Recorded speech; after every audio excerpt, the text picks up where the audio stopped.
I'm Alex Larson, dietitian, Ironman finisher, and host of Endurance Eats, the podcast where we break down the science of endurance nutrition and turn it into clear, practical nutrition advice to revolutionize how you think about fueling your body. So grab a seat, or keep moving if you're out training, and let's get started. Welcome everyone back to the Endurance Eats podcast. Episode 4, I had the dream team on here. I had my dietitian team. We talked about some different things like podcasts and rest days. And today we are back again to talk about more really fun discussion points here. Questions that we get from athletes, or even questions that we don't get from athletes, but some things that they might not have thought of as well. So we are going to kick this off here. We've got 3 different topics. The first discussion when it comes to, fueling your day-to-day and around workouts, all of those, doing those things helps immensely with performance and health. There's one other factor, though, that we find with athletes that it can play a really big role, and that is a person's iron levels. They are very, very important. We recommend for athletes to consider performance, energy levels, overall health. We need those iron levels to be in a good spot. So I'm going to have Mary lead off this discussion because I feel like, Mary, especially you this past year, we've had quite a few of your athletes, your runners, have had some low ferritin, low iron levels, and we've been really working at it, addressing that in addition to the nutrition piece. So why don't you kick this off with why is iron levels important for performance? What can we do to really help athletes support that? Yeah, and I'm so glad we are talking about this today because I can't overstate this enough. It's so very important for endurance athletes in general. Iron deficiency is a very common nutrient deficiency in the endurance world. I mean, there's conflicting research, but the numbers that we quote in our blog on iron deficiency is upwards of 30 to 50% of endurance athletes struggle with low iron levels. And that's huge. That is huge. I think back to even when I competed at a high level in college and I struggled with iron deficiency, and it was a very difficult spot to be, literally. For example, so we had practice every day at 3:30 in the afternoon, and in the sports center where our cross country and track team met, it was on top of this hill, and to get up the hill there was, I think, 168 stairs that you had to climb to get to the sports center. And at my lowest iron point, I mean, it was difficult to even climb the stairs to get to practice, and that was before having to run 10, 12 miles at practice. So, I mean, very, very important that athletes are staying on top of this. I mean, ultimately, iron is an important mineral that your body needs for growth and development. It's a component of hemoglobin, which is a red blood cell protein that transfers oxygen from your lungs to all body tissues. So often when athletes are even considering that they may have an iron deficiency, they're feeling signs and symptoms, including fatigue that's extreme, unexplained, poor recovery from exercise, perhaps weakness throughout the day, pale skin, cold hands, cold fingers, headache, and other cognitive issues, chronically depressed mood, lightheadedness, even chest ache in more extreme cases. Athletes that are at increased risk for iron deficiency, plant-based athletes, pregnant athletes, females because of menstrual losses, other athletes if they have a chronic malabsorptive condition like ulcerative colitis or Crohn's disease, certainly athletes that are training at higher altitudes and ultra-endurance athletes.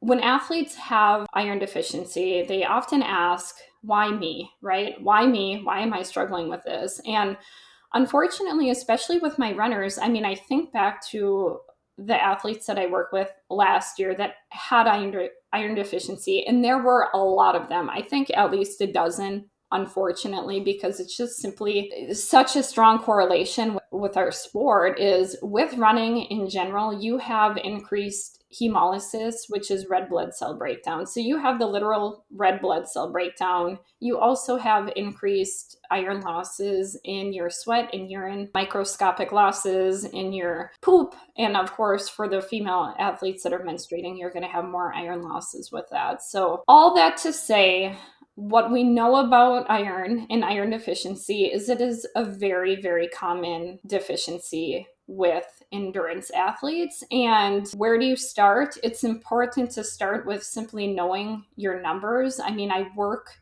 with a lot of athletes, and I'm encouraging athletes to regularly get their ferritin checked at least yearly at an annual physical, in addition to requesting that your vitamin D levels be checked as well. And you have to ask often for the ferritin to get checked. Often doctors will do just the standard hemogram where they'll look at like hemoglobin, hematocrit, those types of things. It's a very cheap, very quick test, but you have to specifically usually ask for a ferritin. Sometimes we have doctors that push back. Haven't we seen a couple instances with that? And from what I've seen in some of the sports nutrition Facebook groups that I'm a part of with a bunch of dietitians, we've heard from physicians that insurance companies will tell them like keep the labs to a minimum, which is very frustrating. But I think you have to really advocate for yourself and your health in getting that lab work done.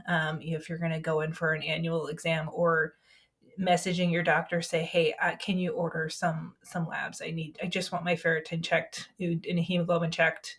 And just to know that knowledge is really important to have. So then if you have to course correct, you can start doing so. So Mary, keep going here. If people have a low ferritin, what would that look like? What do we like to see with the ferritin?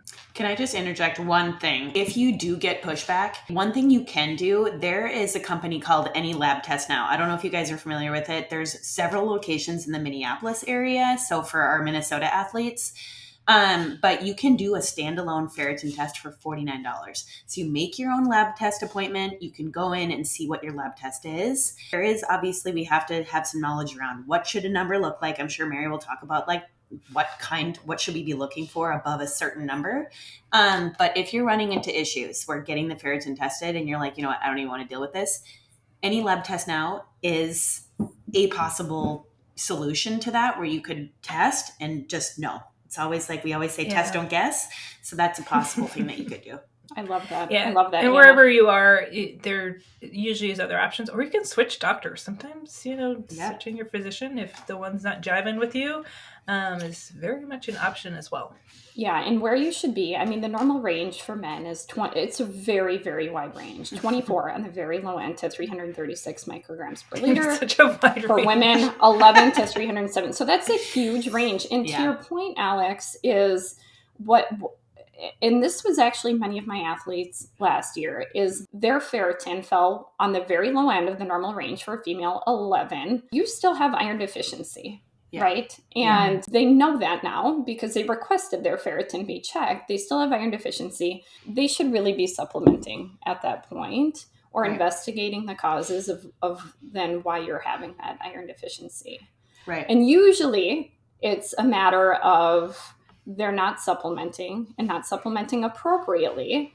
And then also they're not optimizing dietary sources. But I mean, the takeaways here, you have to absolutely know your numbers. And for most of our endurance athletes, a simple hemoglobin, hematocrit is not going to be enough, because again, you can have iron deficiency without anemia, and a hemoglobin is not going to show that. Many providers, unfortunately, are okay with athletes being on the low end of the normal range, but I have found in my experience, athletes simply feel their best from a day-to-day perspective and also training perspective when their ferritin levels are at least 50, which is very difficult to achieve if you're on the low end and you're not supplementing. In terms of supplementing with iron, the research is very mixed on this. And I think sometimes we want like a clear-cut answer as to what is appropriate for each and every person out there.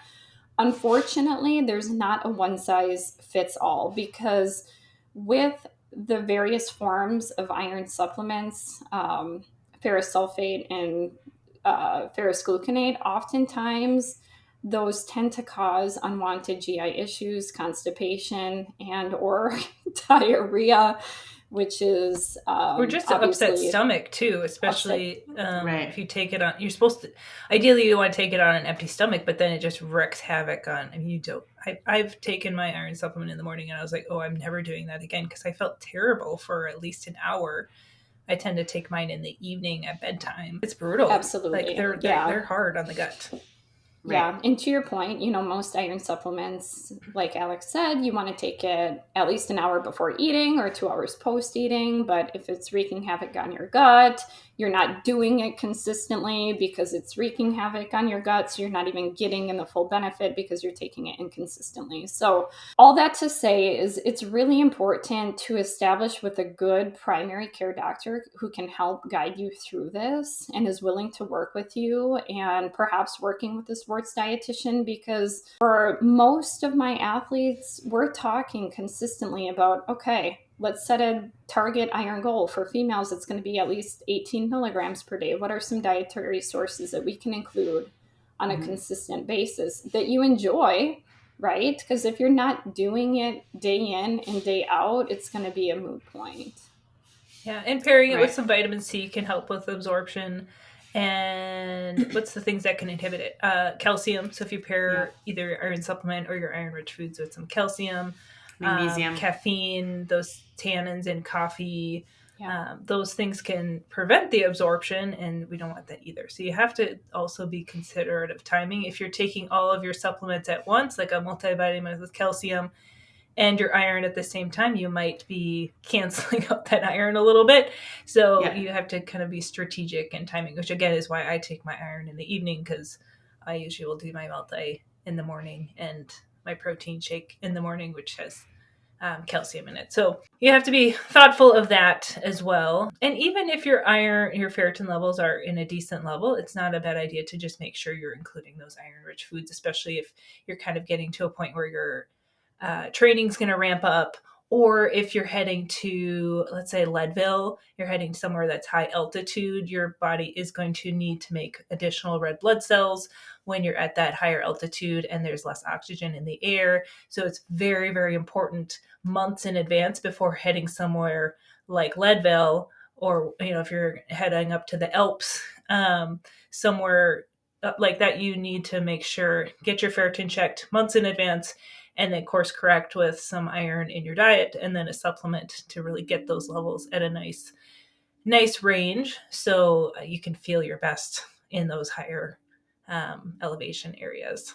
I think it's also, when you're embarking on correcting iron stores, it's also playing the patient and long game. A lot of the research says that, even just placebo, you might feel better within that week of taking it. But research does say it takes 2 to 4 weeks to even see any kind of change in blood levels. And then it's also indicated that even, let's say you're in an iron deficient state, you should be taking iron supplements for 6 to even 12 months after, just to ensure that you really are in a state where it's like, okay, we're not playing with getting low again. Because all three of us have dealt with really low iron. Alex, I know this is recent for you. Mary, you had it. Me, I had it horribly in college. And I remember like you said, Mary, I'd show up to practice in the afternoon and it would be like, geez, like what the heck is going on? Like I had everything, right? It was just that burning in the legs, really just feeling super down, just feeling really drowsy. Whereas I didn't feel as bad in the morning. And that's true. Iron levels typically are a little bit higher in the morning than they are in the afternoon. Low iron is hard. It makes you feel down, depressed, and tired, and that's a tough spot to be. My story is of recent. When I was pregnant with our third, I was in the second trimester, which typically in the second trimester you feel really great, but I still felt very unusually tired, and I already was getting lab work done, meeting with my OB, and I said, hey, do you mind adding a ferritin into my blood work when they draw? And she goes, absolutely. I was like, oh, good. I don't even have to push on this. She was just very willing to add that. And I was like, I'm just curious is the word that I use, but I was like, I'm pretty certain that it's not going to be super great. And it was 7. It was low. The OB was like, okay, make sure you're supplementing. I was like, yep, I'm going to up the dose even more here. I take, especially while pregnant, the Floridix is a liquid iron It's a dark liquid. It tastes kind of citrusy. You have to make sure you brush your teeth afterwards because that dark liquid can stain your teeth. And it is pretty effective at raising iron levels. It was, at least in my first 2 pregnancies, but for some reason my iron levels and energy levels were not improving with that supplement. And I ended up seeing a nurse practitioner probably a month later after we rechecked the ferritin, and it was still 7, hadn't even gone up at all. So she was adamant. She's like, you need an iron IV infusion. So she scheduled 5 of them when I was 38, 39 weeks pregnant. And that was probably the best I've ever felt postpartum. And they rechecked my ferritin at my 6-week postpartum appointment, and it was like 211 or something like that. Like the amount, like the switch from 7 to 211, I was like, oh, well, this makes sense because I feel amazing compared to what I did when I was pregnant. So those infusions, they were expensive, but they were worth every penny because, man. You're like, EPO, baby. I was like, sign me up for a marathon. I was just like, I felt so good. Just to witness that in my own life was like, oh, yeah, we need to make sure these athletes are in a good spot with their iron levels, because it doesn't matter how well you fuel if your ferritin levels are in the toilet, like we're not going to feel good no matter how well you fuel. It's definitely a worthy area to look into, to just kind of check all those boxes to make sure you're in optimal health to perform your best and feel your best. Okay, let's shift to discussion number 2 here. So on Instagram, I got a question from an athlete to expand on the interview that I did with Dr. Alan Lim from episode 3, where he had mentioned the carbs per hour should be based on energy expenditure. So Alan and I talked about for very strong athletes who are expending high amounts of energy and power, and if they have the gut tolerance to do so, they should certainly be increasing their carb intake to support that work. And we need to combine that intra-exercise carb intake with a solid carb loading plan in advance of going into that workout, so you've got those topped off muscle glycogen stores. So the question is, should athletes be estimating energy expenditure to determine their fueling needs during exercise? And so I'm going to lead this one off. The short answer for the everyday athlete, I think for sure is a no. That's a no for me. There are certainly professional athletes, especially in the cycling world, who have access to testing. They've got power meters on their bikes. They've got experts that are helping them calculate their very specific fueling needs during their races. They are easily doing 120 grams of carb an hour, and likely probably more than that, especially in certain parts of those tours, especially like the workhorses of the team that are like pulling their like team's lead rider up the mountains, helping them set them up for a stage win. Like those athletes, sure, yes, would be great for aligning carbs per hour with energy expenditures. And Mary, you and I were at a sports nutrition conference in 2024. The keynote speaker was a dietitian who worked with the top cycling teams. He shared how they transformed the performance with nutrition. They were able to study the stage routes, the data they collected from each individual rider, understand their power, energy expenditure, calculated fueling needs down to the gram. They had chefs preparing their exact nutritional needs in their meals. People were handing them bottles and keeping them on track with their fuel. Like it was actually pretty impressive in how detailed and dialed in these athletes are. For that level of athlete, absolutely this would make sense. But for the everyday athlete, and myself included here, no, this isn't a route that I would go down.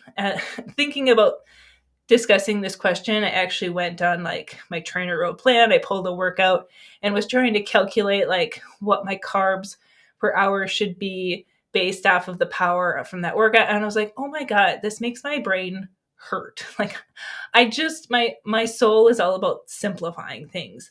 And I hear from a lot of our athletes, they'll say, oh, my sports watch or whatever it is told me that I burned this many calories. Like those calculators are actually not accurate. There's actually a research study that looked at Garmin, Polar, Fitbit, all of those like different popular sports watches. They were up to like 40% inaccurate in calculating someone's energy expenditure from a workout, because you have to think of all the different factors there are. Yes, age, gender, body composition, specifically muscle mass, fitness level, your movement economy, like how efficient is your run stride or your pedal stroke. Like I can guarantee you my run stride is very inefficient compared to Mary's.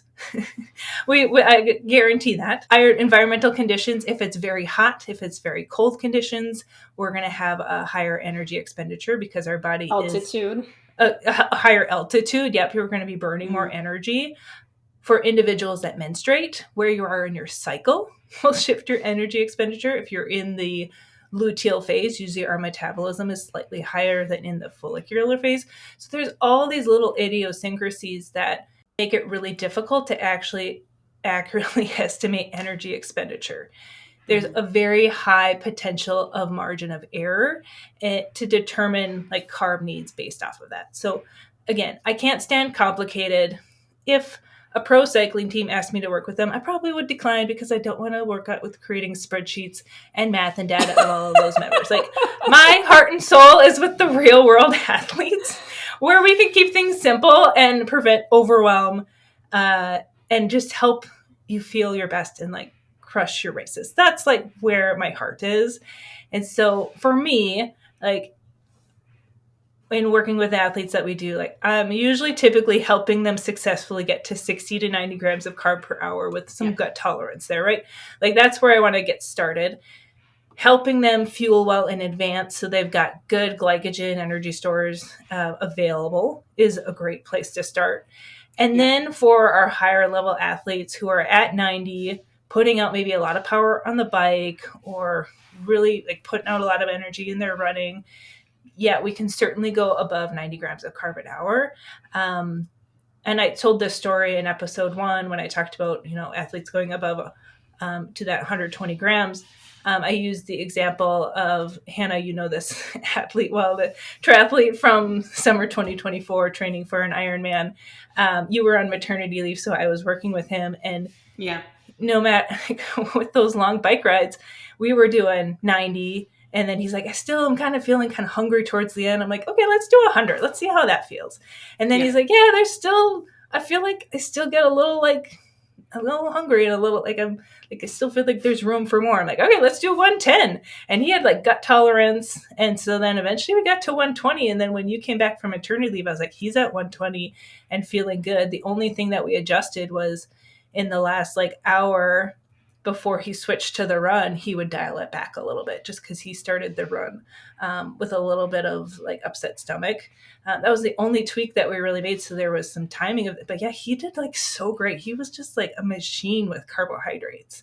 So there's certainly instances where we will have our athletes align their carbs per hour with what they're putting out in energy, but it's not like we're calculating that. We're keeping it very much individual to the athlete. And so how about you guys? How do you determine recommending someone increase their carb intake during exercise? Yeah, I would say I kind of do the same kind of framework as you. It's 60 to 90 grams is kind of a good ballpark for us. And I always like to work with or meet where the athlete, meet them where they're at, right? So it's let's say they're at a place where they're you know what, I'm doing 30 grams an hour. It's okay, well, I'm not going to double that and say, on your next workout, let's go to 60. I usually go stepwise up, and then we kind of just use a collaborative effort to be how are you doing? How is recovery? How did the power feel? And sometimes it's feeling like you're kind of throwing darts at a dartboard, working with the athlete to see what's feeling good. And then in certain situations with environmental conditions, that might change the goal of what the workout is calling for. But it is using intuition, and it's using talking through it. And then knowing that sometimes that might be a moving target, right? It might be higher workouts or more intense or longer workouts call for an increased carb amount. But it's kind of working with that. We kind of have to, just continue to chat through different scenarios and ultimately land on, you know, an amount that they feel good with, just in terms of being able to execute in a confident way. I also find it's not necessarily us like assigning carbs per hour for each and every workout with my athletes. It's like, okay, here, like, let's practice this over time. And honestly, they get to a point where they just feel really dialed in with their own body and knowing how to fuel a workout. Like, they understand, like, oh, this really high intensity, you know, threshold workout here, I've got to pound. I'm like, this carbs are your job here. Like, if you want to execute this well, if you want to nail that final interval, I need you to fuel a little bit heavier earlier on in this ride or run to like get through and feel great at the end. You know, so sometimes teaching them kind of the principles of things too, so that when they graduate from the program, they honestly like feel very confident in understanding how to fuel for the workouts, because the training is dynamic. Like, as the year progresses, it's not like they're training exactly the same at week in and week out. It's going to adjust. So giving people that understanding and really starting to understand how to read their body well, I think is super valuable for them to learn throughout our process. You know, I feel like in a world of technology, it's so easy to microanalyze every single variable. And I mean, the bottom line with our athletes is you'll never regret fueling more. And we help get our athletes there. You will always regret no fuel or minimal fueling, for sure. I feel like it's easy to skip by the low-hanging fruit, right? For most of our athletes, they haven't been fueling or they haven't been fueling enough. And so trying to microanalyze every single variable in every single workout is just extremely out of touch with reality. So we work with them on flexible targets, but also flexible fueling options, right? To your point, if you have a harder effort sweet spot ride where you're pushing zone 4 and zone 5 for half of the ride, let's talk about using mostly gels or hydration mixes because your gut tolerates them better. Whereas if it's something like an easy zone 2 ride, I mean, there's a really good chance we can get away with a majority of solid food options. So I think it's important to have flexibility with the nutrition targets and the carbs per hour, depending on the exertion of the workout, but also having a wide range of fuel sources that you can fall back on to help break the monotony of that day-to-day training execution. Yeah, I mean, using some candy too, I think on those endurance rides, it's helpful too, because the sports fuels get expensive. And it's nice to kind of change it up with some different flavor profiles as well. I just saw a post on Instagram of someone who was using Nerds gummy clusters, like to fuel. They found like a small handful was similar to like a 25 gram like Morton gel. And they said, if I keep it a little on the warmer side, like if they keep it like close to their body and it kind of warms up, they find that it tastes even better. I was like, oh, that's a good tip. They do sell Nerds ropes too, FYI, so it's easier to get out of the jersey or if you have a vest on for trail runners. Last discussion point here. Episode number 8, I interviewed former pro triathlete Greg Bennett, and we kind of reminisced, talked about his professional career, and there were times when he was in that very intense training that he was underfueled and underhydrated. Back in the day when he was a pro, the theory was to underfuel and underhydrate and really challenge your body. And then on race day, you could, you were conditioned to get through a really hard race. But he also mentioned that when he was underfueled and underhydrated, that his sweat just reeked of that ammonia. And ammonia-smelling sweat is something that I've mentioned before to athletes, and they hadn't even realized that that was potentially a nutritional thing. So I wanted to kind of talk about, why is that someone's sweat might smell a bit like a cat's litter box?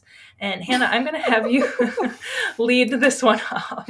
First, I just have to comment about Greg Bennett because he is a really, really wonderful person. Just like I love so him kind. so much, you guys. I just adore him. He is so sweet, and childishly saying like, I love his accent. Like any Aussie, I can listen to him. Me too. Yeah, I don't know. But that aside, like, thank goodness we have come a really long way since the early 2000s, which is when he was kind of in his prime. He was triathlete of the year, I think like 2003, 2004, somewhere in there. Mm-hmm. But as you mentioned, Alex, like underfueling and underhydrating was almost a badge of honor at that time. And I think like probably any athlete listening to this, perhaps either of you at some point, it was almost as if it was like a little feather in the cap. Like, it's like, I don't really need that. Like, I don't need to hydrate. I don't need to fuel because I can do it without it. So it was almost like I'm strong, I'm tough, I can muscle through. And Mary, like you said, there is zero drawbacks to fueling or hydrating. There is zero negatives. So thankfully, we've come a long way since the 2000s, which leads me into when we're smelling like ammonia. Now, this is not something that I run into a lot. So it's not something that I've frequently run into with athletes. In fact, none of my athletes in working with anybody in Alex Larson Nutrition has run into this. With that said, it still does happen. We've had a friend, my husband and I have a friend who would frequently talk about this. And basically what's happening here is towards the end of a long or challenging workout, if you're starting to smell that ammonia, or if it's after the workout and you're smelling that ammonia smell, it smells like kitty litter. This is a strong indication that you are Not burning. just kitty litter, but it's actually the cat pee. The cat pee, yes. But hopefully they're going in the litter box, and that's why. Right, yes. As someone who has cats, I get clear. Right. So the reason why you might be smelling like this is because of urea, which is a protein breakdown product. And basically what's happening is it's being produced faster than it can be expelled by the kidneys. And this gets into your sweat. So that smell is basically saying that your muscles are being directly broken down, metabolized, and used for energy during exercise. So we're in a catabolic state here. So really the best way to prevent this is to make sure that you're not only adequately fueled for exercise during and before, but we really are focusing mainly here on carbohydrates and hydration.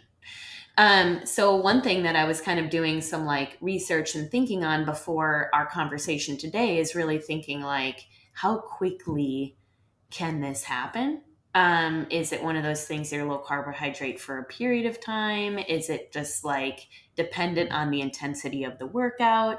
So that's something that I wanted to pose to either of you. If either of you know how long that might happen or how quickly that might happen. I know for me, just, personal anecdote, like there's been times in my triathlon career where I know that I have not fueled well, right? Whether that's kind of like stupidity or bullheadedness or whatever it is, but I've never experienced that ammonia smell. So there might be some like biological differences here on how quickly you might produce that urea or whatever. But I'm just curious if you guys know or have heard of any reason as to how long it might happen in the sense of like a low carb going in that's creating that smell.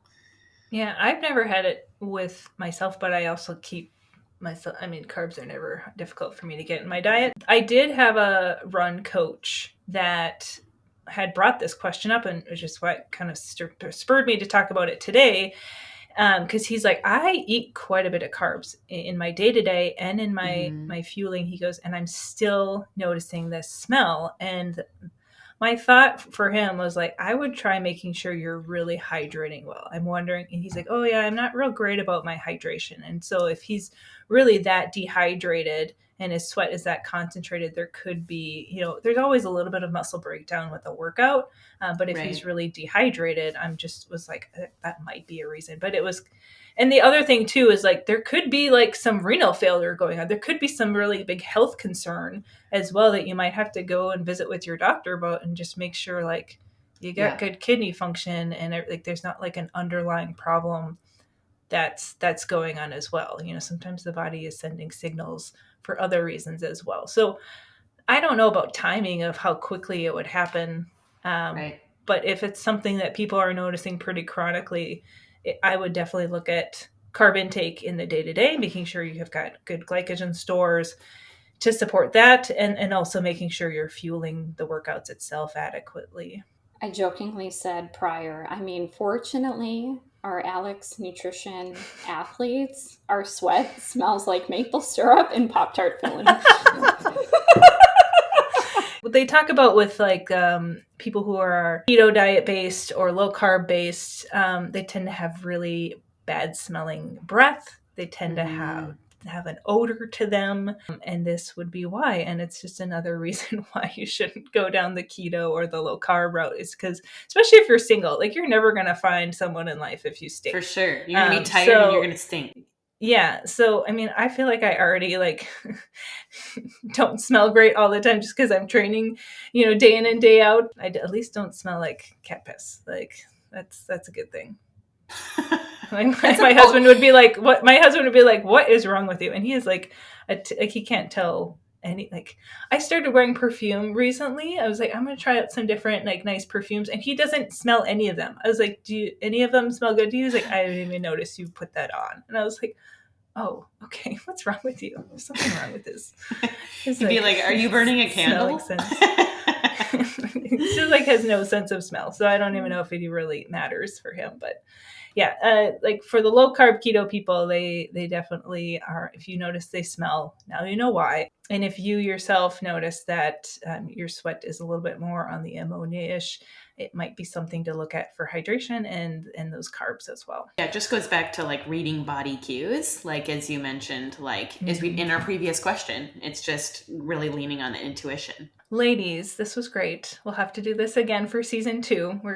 We did 2 of these for season 1. We'll definitely do a couple here in season 2. If you are listening and you have questions that you want us to discuss, feel free to reach out to me, either email or through social media or my website. Would love to get inspiration for topics here in the future. Again, thanks ladies for your time. Always so fun to see you and talk with you. This is honestly the best part of having a team, is getting to learn from you and bounce ideas off. It's something that I did not anticipate when I brought on team members. I was like, oh, they're just going to help me like take off some of my workload and make my life easier. But no, honestly, you just make me a better dietitian each and every day. So I appreciate you ladies. We feel the same. Thank you again for listening, everyone. Please feel free to leave a review and stay in touch. We love hearing from you. We'll see you in the next episode.